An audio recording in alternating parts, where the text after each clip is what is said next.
నన్ను విసిగించకుండా వెళ్ళి ఐశ్వర్య. ఒక్క నిమిషం ఓపిక్గా నేను చెప్పేది విను మహి. 4 గోడల మధ్య నువ్వు నేను శత్రువుల్లా ఉండటమే గాని భార్య భర్తల్లా ఉండమని నాకు తెలుసు. కానీ ఇంట్లో వాళ్ళందరూ మన వారసునిస్తామని, వంశాన్ని ఉద్ధరిస్తామని ఎన్నెన్నో కలలు కంటున్నారు. ఏవేవో ఊహించుకుంటూ ఉండే వాళ్ళ సంతోషాన్ని మాత్రం చెడగొట్టకూడదు. అలాగని నీతో కాపురం చేయమంటావా? చచ్చినా చేయను. కూల్ మహి, గట్టిగా మాట్లాడకురా. నేను చెప్పేది పూర్తిగా విను. మనం వాళ్ళకు నవ్వుతూ కనిపిస్తే చాలు, నీలోనూ మార్పు వచ్చిందనుకుంటారు.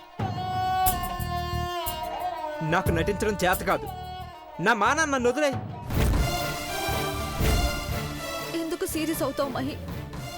ఫస్ట్ నైట్ ఏర్పాట్లు చేశాక గొడవ చేస్తే మనమే అల్లరవుతాం. చూడు, మల్లెపూలు వాడిపోతాయని, 1/2 లీటర్ పాలు వేస్ట్ అవుతాయని నా లైఫ్ని స్పాయిల్ చేసుకోలేను. నువ్వు పిచ్చి వేషాలు వేసి శోభనం జరగాలని కోరుకుంటే తెల్లవారేలోపు నా శవాన్ని చూస్తావు.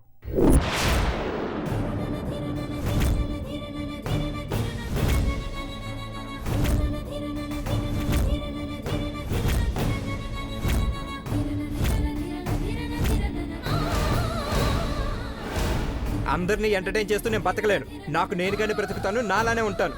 That's all.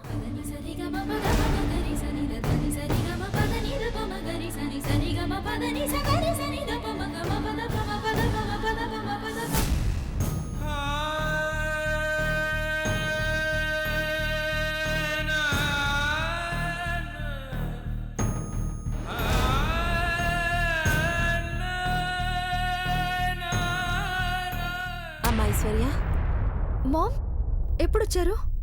ఇందాకే వచ్చావు. నువ్వు పై గదిలో ఉన్నావంటే చూద్దామని వచ్చాను. Everything is fine. Happy ma'am.